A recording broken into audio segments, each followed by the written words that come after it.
Hello everybody, it's Wyvern here with another bit of Total War Warhammer 2 Quick Match gameplay.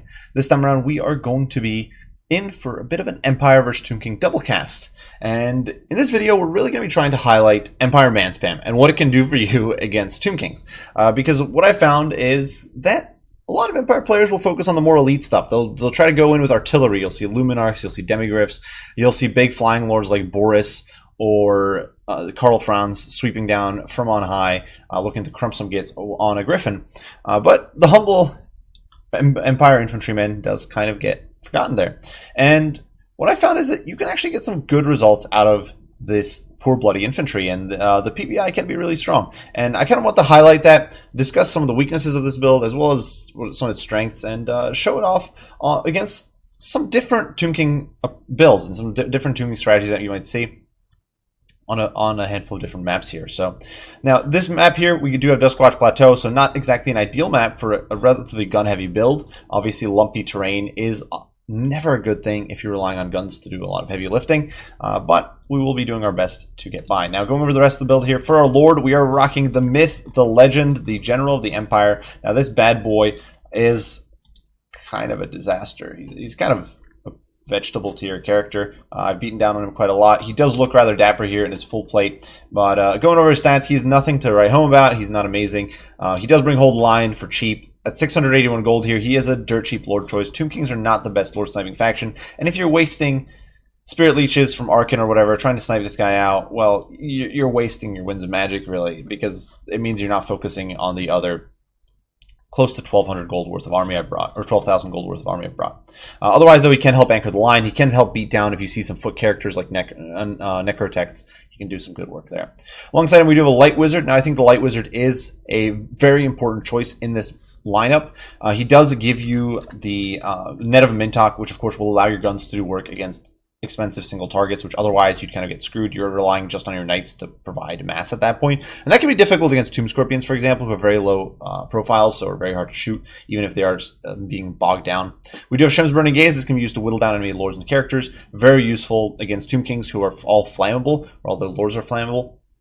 So you can definitely apply some major pressure there. We've got Faust Protection just to keep our boys in the fight. And of course that will synergize rather nicely with Exorcism, which grants all my troops leadership and immune psychology.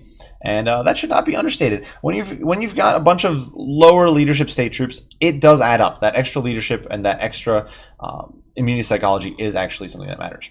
Now in this composition here, we did go a bit heavier on the infantry. You can see we've got a front line composed entirely of Empire swordsmen. These guys with their shields can screen out Tomb King archers, which you will often see, and they will beat down all the lower end Tomb King chaff. Spears, swordsmen, they even trade well into Nehkarn warriors depending on how the Realm of Souls procs, so they are a very, very potent unit. Behind that, we do have sort of our main fighting line, a mix of flagellants and greatswords. These guys will overrun any tomb guard. They will bog down any big targets without enough mass to push through, and will really put the hurt on even some of the tankier enemies. It's even some big monsters and that sort of thing, because they do have AP on the great swords, and if we breach the front line, flagellants can be used to overrun backline troops relatively efficiently. Plus, with their high melee attack and weapon strength, they do mulch low armor skeletons quickly.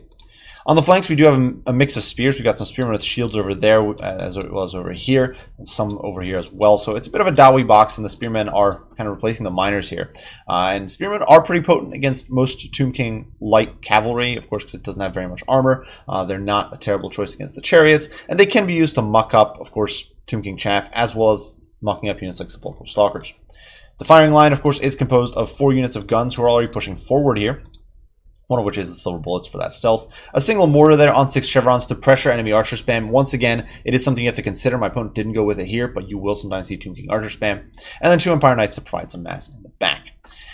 Now for my opponent, he has gone with a rather wide and bit interesting, or I would say off-meta build here. He has brought 2 Screaming Skull Catapults. Now, these guys are not as much of a meme as they once were. They can do some decent hurt, and they do, in fact, have the take cover effect. So stacked on top of the Artie leadership debuff, they can make Empire Artie rock pretty quick. They do magic damage, so they bypass the Hammer of Witches. They bypass the Hammer of Witches physical resist, so they can do some good work there. They can force off my guns, they can force off my infantry, and of course the mortar crew as well.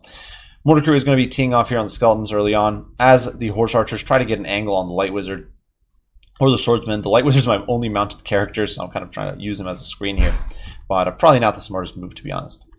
Horse archers are here as a bit of a screening and harassment tool, just looking to get what damage they can, perhaps poke away at my artillery pieces. Not really going to be able to do very much because there are a bunch of guns cresting over the ridge here, plus shielded infantry, but still something you have to watch out for. For my opponent's main line, it's mostly just chaff infantry, which could be a bit of a problem. We do have some skeleton chariots in the mix, as well as Cetra here, who is rocking the Chariot of the Gods. If we go over his build here, he does have the Joff's Incantation of Cursed Blades, excellent self-buff, as well as good for buffing units like Nakar and Horseman. Gets them some bonus for large when overcast, and of course does trigger the Unrestless Dead to heal your troops. And there's Incantation of Protection to provide himself with some protection if he's getting sniped. And then we've got Wrath of Tra, his Explosion, which you can use to delete mobs of troops. Now you can see that Chevron up mortar is doing a bit of work here against the Skeleton Spears. I do think you want chevrons on your mortar every time just to get that extra accuracy, because otherwise you won't be performing all that well. Sepulchral Stalkers are in the mix here to provide a bit of anti-large, as well as some Nakar and Horsemen who can actually do some work against something like Empire Knights. Obviously they aren't going to win any beauty contests, but they do punch reasonably well, especially with that Nair's Incantation Protection. Now over here, Cetra does try to dive in. He explodes on my poor swordsman, but we do bog him down with a net of Mintok from the caster, and are going to hit him with a bit of a crossfire here. And you can see he is taking a bit of a pounding. So he's not having a good time at all. He does pop Nair's Incantation of Protection, and for some reason the Blessed Blade of Tron, not entirely sure why, but a bit of a slip up here on my part. Not having my Empire Knights in position, you can see one unit flexing over this way to intercept the harassment. One unit's over here, and this means that these chariots over here are just piling through into my guns. So massive, massive misplay there. I'm keeping all these spears in the back here, so really, really badly played on my part there. I really should have been more cautious, and you can see with that discouraged effect, the handgunners will rout very, very easily, and that's not good. That's something you want to watch out for, and it's one of those things you got to watch out for with this build. And I'm just not doing it, and I'm paying the price here because my handgunners are getting torn to shreds. They're routing. We do get some knights in on these skeleton chariots eventually, but with that 80 armor they've got buffed to, they're much tankier. That said, Cetra not having a good day at all, getting torn to shreds there by focus fire from the guns. Guns of Nuln are really nothing to mess with, and they are going to put the Imperishable to flight. Now the handguns over here are routing, but fortunately there are a lot of spears here to provide some zoning, and the artillery, while I can pursue them for quite a bit, is not going to be able to pursue them forever. Skeleton horsemen here trying to interfere, but the spears will interdict them. And you can see the horse chariots not having the best time of it. The Empire man spam is really starting to take a toll. You can see the swordsmen here are breaking, but we still have the tide surging forward. Knights are still in there. Great swords are, of course, going to be tearing these guys to shreds. They can, Skeleton Warriors don't have a chance. Sepulchral Stalkers here kind of wasting their ammo. They will do some damage to great swords, but not really enough. And we can see an attempt there. Shemsgubber and Gaze going in against Cetra. Hits him for about 1400 HP. They're doing a lot of damage, really punishing him quite heavily, and that's forcing Cetra to stay away from this fight. It's forcing him to stay out, and that's a big, big win for us. Otherwise, handguns are rallying in the distance. They will be able to come back online, and we are winning this infantry fight. Keep that in mind. This whole time, well, yes, my opponent is pounding away at my guns. The guns are not that necessary. Sepulchral Stalkers can be dragged down in melee. Nakar and Horsemen can be dragged down in melee, as long as we can get rid of Cetra, and for that, in the worst case, we do have Shem's Burning Gaze on our Light Wizard. We'll be okay against this build. The artillery can be overrun by infantry. There really isn't that much left as a threat already. We just got to get rid of these chariots, and for that we do have our knights there. So the knights are doing some good work.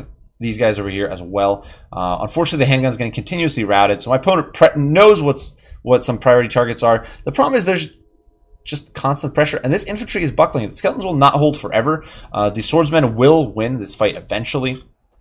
Obviously, these handguns here will get pressured by the Eyes of the Desert a little bit, but they do pop shots in return, push them back a little bit. And nice here, overwhelming the Skeleton Warriors. It's a timer. And look at all this infantry. You see, these pockets up here in the front might be almost gone, but then you look back, and there's still an entire unit of healthy flagellants over here. We've got an entire unit of spears. We've got an entire unit of spears over here. Knights in decent shape pursuing these Nakar and Horsemen into oblivion. More guns coming back online, so we do have just the mob continues to advance. More flagellants over here, and my opponent is running out of bodies to throw into the grinder. The Ushanti summon does go down here in the middle. I think this is a bit of a misplay. I think it should have probably been dropped on some of the guns to try to remove them from play permanently. But honestly, my opponent's running out of options here. He is trying to remove the greatswords. He knows they're a big threat. He's trying to do his best here. But the swordsmen have broken through. They're going to be pushing forward. And at this point, well, the Screaming Skull catapults are starting to run low on ammo. They've been using so much of it shooting at these handguns. The handguns have stuck around. They've got 51 leader models, 37 over there. The general here actually helps anchor the line. He helps keep these troops in the fight. Of course, Ushabti do not have the best combat stats, so they will kind of struggle there. And over here we can see Cetra trying to escape, trying to evade assassination. But he is starting to suffer. And so then my opponent is getting in on the handguns once again. Misplays on my part, allowing these handguns to get compromised so easily. The knights are there to punish it, and they do just charge in and are going to overrun these undead horsemen very, very efficiently. Cetra over here trying to escape very, very desperately. You can see he's down to 262 HP. He's trying to help run off this chaff infantry, but the greatswords will stick in the fight. They won't do amazing against the Eyes of the Desert, but they can hold them down and trade okay. They do hit decent weapon strength there. Now the Light Wizard here is being pressured. We are trying to get that Shem's Burning Gaze off, and we do get it, popping Cetra in the face, sending the Imperishable flying to the ground. And at this point, it's essentially GG. My opponent's Lord is gone. His leadership is crumbling. These Necron Horsemen are doing some desperate charging here into the Greatswords. But Greatswords do have some decent mass. They do hit pretty hard once again. And with the Knights plowing in from the flank, they will not be able to hold for all eternity. These Necron Horsemen here, pincered between the Wizard with Phos protection and the Swordsman, getting dragged down to the muck. Artillery running out of ammo and compromised by the infantry. That infantry horde that just could not be stopped is now pushing through. You can see they're still pushing through over here. There's just too many bodies, and time is up. Eyes of the Desert are still around kicking. They are still a threat. They do still have an okay amount of ammo. They could probably kite for a little bit, but at this point my opponent does concede the game. Pyrrhic victory for the Empire. So going over the build here, I think I went a bit too heavy on the infantry. There's definitely some things that could be adjusted, and things I actually do adjust in some of my later builds. But I think all in all, this build kind of highlights what you can do with infantry, as well as some of the weaknesses. If you get a very hilly map such as this one, it becomes an issue. You've got to try to flex your handgunners into good firing positions, or hope that you get a good firing position. Honestly, I think some of these lumpy maps are just horrible, so you could always just dodge those if you don't want to play on them, but it's not what I would recommend. I like playing things out even if it's not a good map. But yeah, the handguns, of course, clutch. Now, here they spent a lot of the game routing, but they did their critical damage against Cetra, who would have been the win condition in this game.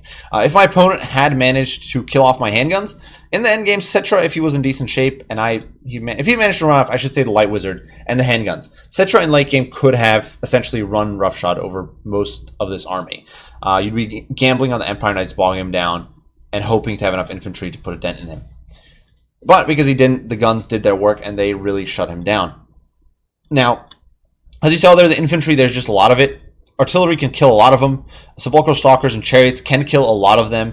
Of course, Necron Horseman cycle charging, it can kill a lot of them, but ultimately there's more. And you can see some of these infantry were barely scathed by the end of that game, and they were just piling through, overrunning the artillery pieces. And at that point, when you've only got a tiny bit of light cav left, you are just out of options. You are going to get swamped. You are going to get knocked out.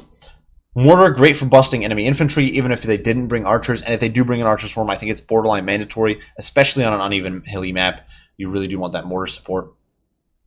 But it does do some great work against just normal Tomb King infantry. Tomb Guard, once again, Necron warriors, and skeleton troops.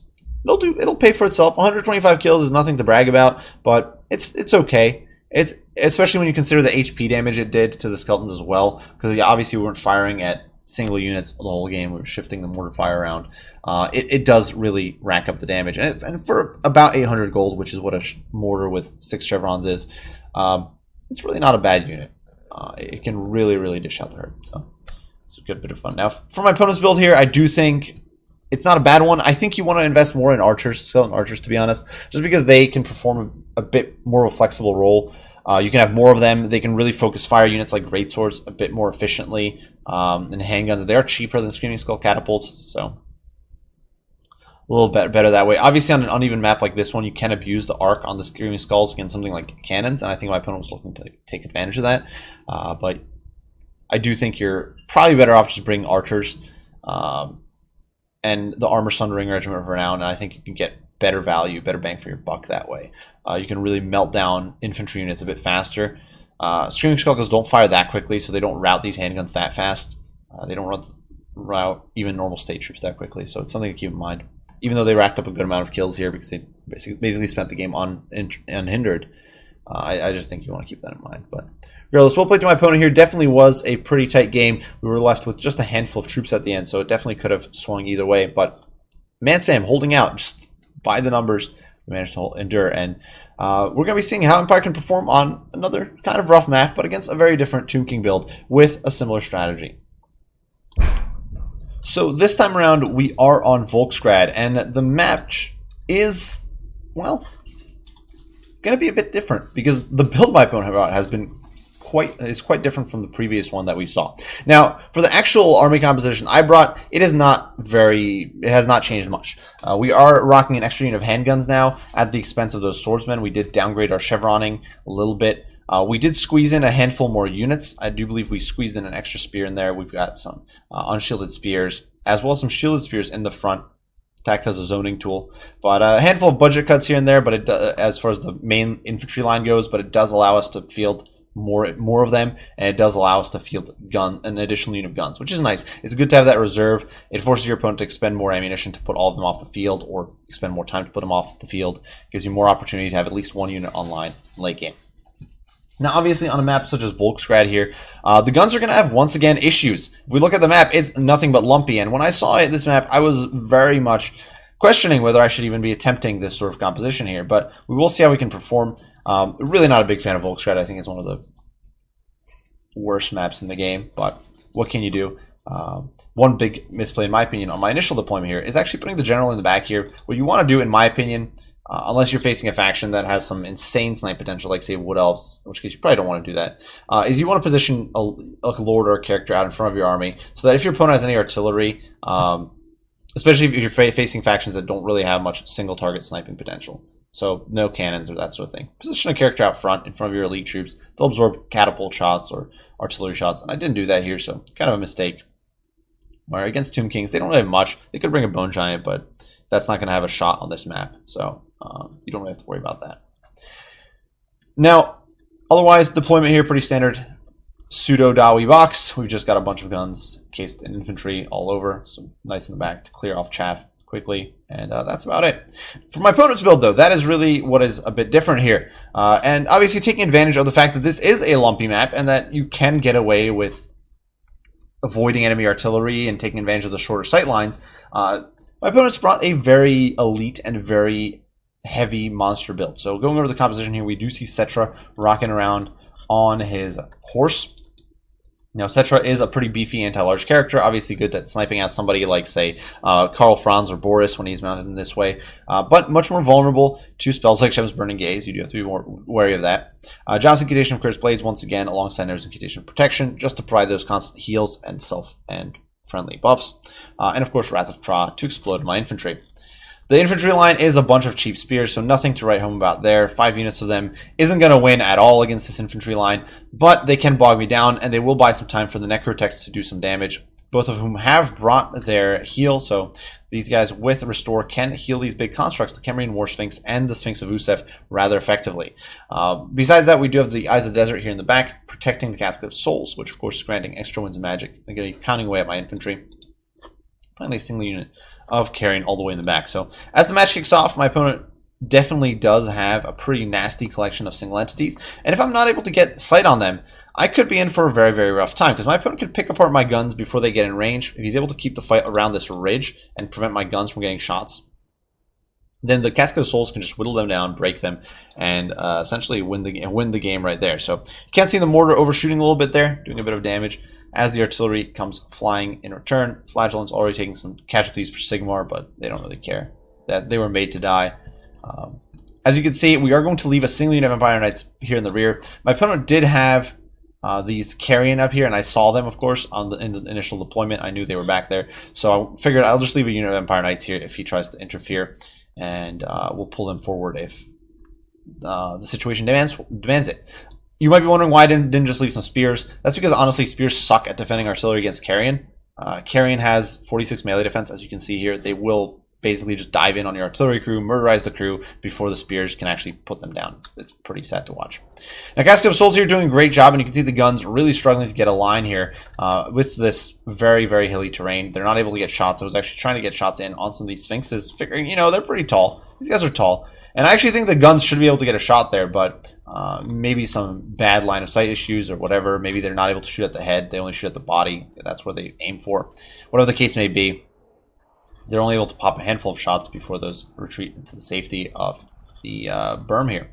That said, infantry is going to clash with the Tomb King infantry, and it's not going to go well for the Tomb Kings. It's a very one-sided affair here. Skeleton Spears are not going to hold up against any of our infantry, much less the elites. Flagellant's already dicing these guys to shreds. There's a condition of protection. Ain't saving you, bud. And you can't see. Bit of misplay, though, on my part. I am forced to pull these guns back, trying to pull them clear, even as they get pounded by the casket. And there's really not much I can do about this. I can't really stop this casket from firing right now. Don't have the tools to do it. But at least I can have my mortars keep pounding the infantry and hope I've got enough guns left over once all is said and done to crump some gits. Now, Cetra here diving in, does a lot of damage to the Flagellants. Still won't save these spears. But a bit of a mistake here on my part, clumping so heavily with the knights, because I'm losing knights as well as guns when I really could just be losing one or the other.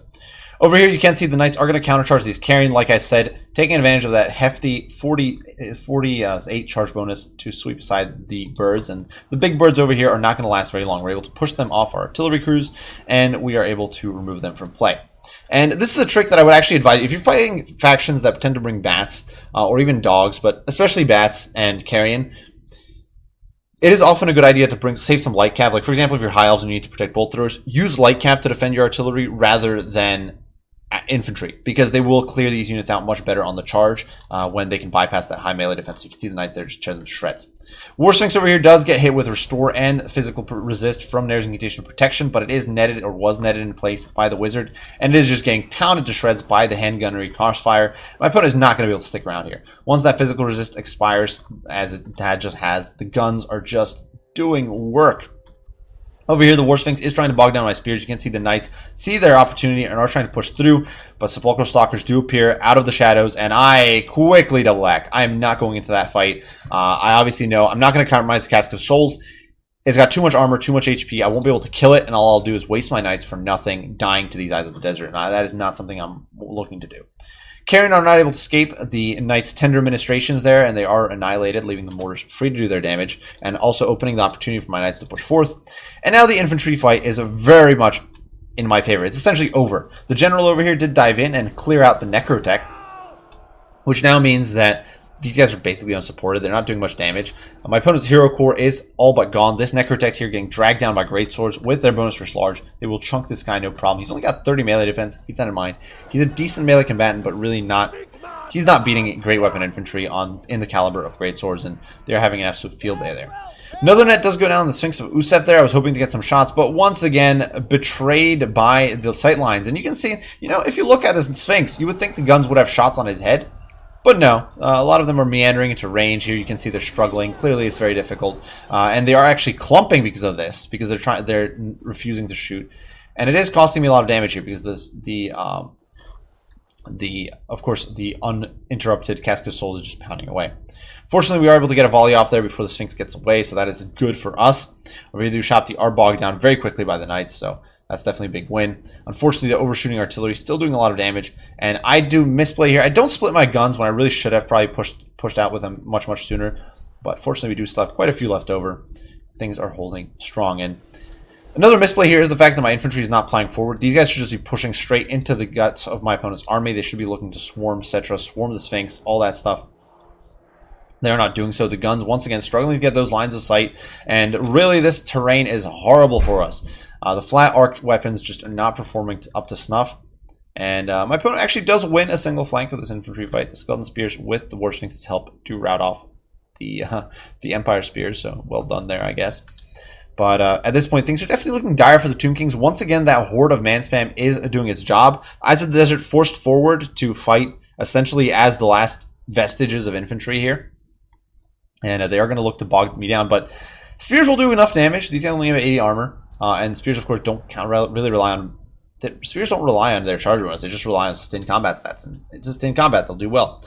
Over here, the War Sphinx is trying to get in. And once again, you can see that horrible pathing screwing me over. And the War Sphinx just gets in there and does a great job. Now, this was a bit of misplay on my part as well. I should have been much better about keeping these guys split up, watching the bad pathing, and keeping the guys separate. But I didn't do that. So I'm paying the price for it now. Knights, you can see, routed off by artillery fire, actually, all the way back here in the distance. I think my opponent realized that at this point, the guns and the knights were sort of my win condition, and even if he can get rid of those, he can probably cycle charge my infantry, so that's what he's trying to do. But you can see we actually pop fast protection. I mean, you might be wondering why I do that. That's actually just to get the immunity psychology on my troops. Now you can see it has expired now, so these guys are going to tear out, but for a second there it did hold my gun line together when they would have otherwise routed in all 4 directions, and that does mean they're now still online and firing away at the Camarine War Sphinx. They're still within this vicinity rather than being way out of position. Mortar continues pounding away, though at this point it really has run out of targets. One of the big downsides, once again, of fighting both of these different types of builds that we saw here is that while we might have a lot of targets for our guns, the mortar doesn't have much to do, and that's why you don't, in my opinion, want to bring, say, 2 mortars. 1 is definitely adequate.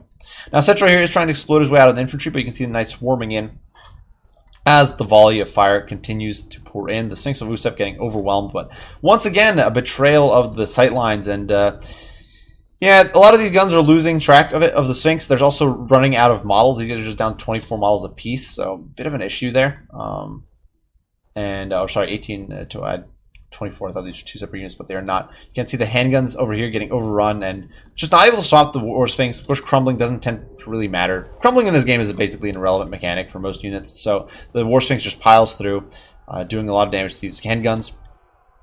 But we are sticking around as best we can. You can see another net goes down, and that is going to enable my guns to fight their way clear. It means that they've got that immune psychology. Once again, it is expiring now, but it does allow the Light Wizard to get in there, come and swing in, and try to slap down this War Sphinx. It does hit him in the process, which kind of sucks. Poor caster there, but he is taking one for Sigmar, and his faith is strong, and with a single sweep of his mighty blade, he does bring the War Sphinx low. And so, Light Wizard there, coming in clutch on that horse, allowing the guns that are now freed up from getting scattered to focus out the poor War Sphinx. And definitely a bit of a Benny Hill action at this point, but my opponent is running out of troops. The spears over here are basically gone. The Casket of Souls is getting overwhelmed. It's only got 1 shot left anyway, so a bit too little too late, but you know, you take what you can get. And the War Sphinx here, despite his best efforts, is just getting focused by all that crossfire. It's down to 1400, 1300. Gunnery fire, once again, like I mentioned before, crumbling in this game doesn't matter. These handguns do actually shatter. The War Sphinx there does get arrows and conditional protection, and actually get some healing because, yeah, that's how the passive works, and does rout those handguns. So 2 units of handguns shattered off the field. Definitely not ideal, but we do still have this rather healthy unit of 39 models who are spending the game being obstructed. And you can see the ammo expenditure on the guns has not been great. They've just spent most of the game being obstructed. If they'd had unobstructed shots, they would have been able to eradicate this big stuff. But they're not able to do so there. But as you can see, we are converging our infantry into one big death ball. It's going to be hard for Cetra to bust through that, no matter how hard he tries, especially with the Lord thrown in, with my general providing a little bit of mass in there, with the Light Wizard providing potential net, though at this point we're out of Winds of Magic.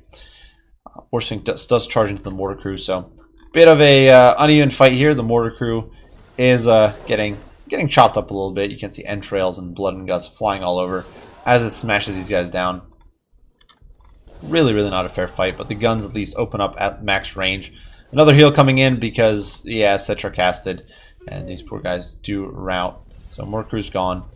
But, yeah, this Sphinx is getting overrun. There's just so much infantry there, swarming all over the place. Guns are going to be, when it tries to charge back this way, the guns will be online and in position to fire. See, they reform ranks there. And the War Sphinx will not be long for this world. Even one thing to keep in mind is that even in situations like this, people will often say, oh, infantry, you can kill an infinite amount of infantry with a monster. You really can't. The Sphinx of Usef right now, every time it charges in, it is taking some chip damage from these spears, especially. And they are going to slowly but surely drag this poor guy into the muck. And so you can see with the gun support, it's absolutely no contest. The Sphinx is getting dragged down, and crumbling is coming into effect. Over here, Cetra gets snared on the greatswords before he's able to push through onto the guns, and they do continue wailing away. The Sphinx does fall there in the background, exploding and collapsing, sending state troops flying. And at this point, it is going to be GG. As the greatswords do dice up Cetra, the Imperishable just can't hold against this much chaff. I do push in my general there, looking to finish Cetra off a bit faster. Turns out Cetra ain't getting finished off. He pops drops in condition of Cursed Blades, spiking his weapon strength, and showing me why I shouldn't overestimate, even in a late game situation. We also do see the curse going down from Cetra, which I'd completely forgotten about, but does a good amount of damage to the great swords here in the infantry. Damages these handguns quite a lot as well, almost making them rout. So that's a little annoying there. But we do manage to stay stable and continue overwhelming Cetra, even as he does try to snipe out my general. I probably should have pushed in with the spears here just to corner him a little bit better, but at this point it's definitely a game that's we're just waiting. Should probably be converging at this point, but at this point we're just waiting for the infantry to beat down poor Cetra. We've got a Shem's Burning Gaze lined up on the Light Wizard, so even if Cetra does bust out, he's going to be a goner. And it's a matter of time as he's getting swarmed. Death by 1,000 pointy sticks. Great swords in there, slugging it out for the cause. And although Cetra is able to smite a few more of our state troops, it is not enough, and a Pyrrhic victory for the Empire. So once again, man spam did prevail. Now, once again, you saw those sightline issues, and that I think both of these games highlight how these builds, just because you've got so many bodies, can overwhelm what are significant misplays and significant map issues. You can take some rather suboptimal maps. Both of these maps, in my opinion, are not good maps, and yet we were able to squeak out wins there with a build that is very much relies on flat arc units, and the guns did do their work. They did push out the damage that really put down the Necro Sphinx and the War Sphinx and etc.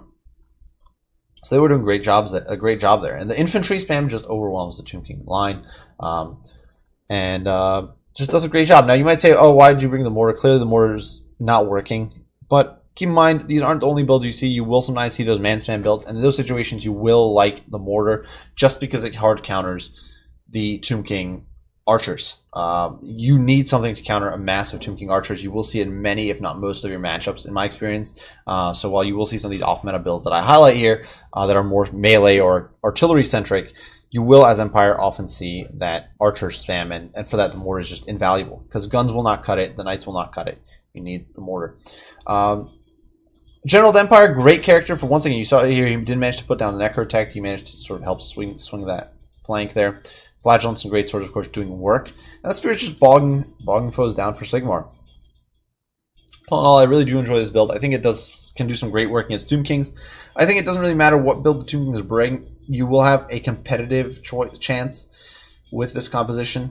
Might not be an ideal chance in every situation, but it can be a lot of fun. It's obviously fun to outnumber the undead and swarm them with sheer numbers and quantity, and watch them trying to shut down everything at once, even as you've got just way too many tools all over the place. And you got nets, and you got cavalry and all that stuff. And it's really something that Empire is very good at pulling off, just because you do have the nets, you do have the the cheapish heavy cav, and you do have the AP missiles. You just have a very nice setup to run this man span. For my opponent, Alcazar, we actually chatted quite a bit. Great guy. We actually missed the game before. There was a bug and our game crashed, but then we got this game on Volkstrad, so we're like, we'll play it out. And great guy, had a lot of fun. We talked about the builds a bit here. Definitely the single entities kind of didn't exactly pan out here. The swarming was kind of an issue, but the map was definitely was beneficial and definitely did cover the single entities rather well. It did protect them pretty efficiently, but the single entities just weren't able to quite hold out against this sort of build. It wasn't necessarily the build that was expected, so they weren't quite able to knock out the swarm. But it was still cool to see, and I really had a very enjoyable match here, and it was really fun. So hopefully you guys did enjoy the video. Hopefully you guys did enjoy this double cast. As usual, leave your thoughts, opinions, comments, and critiques down below. I will do my best to respond as soon as I can. Big thanks to both of my opponents in these games. Had an awesome time, and I will see you all in the next one. Bye for now.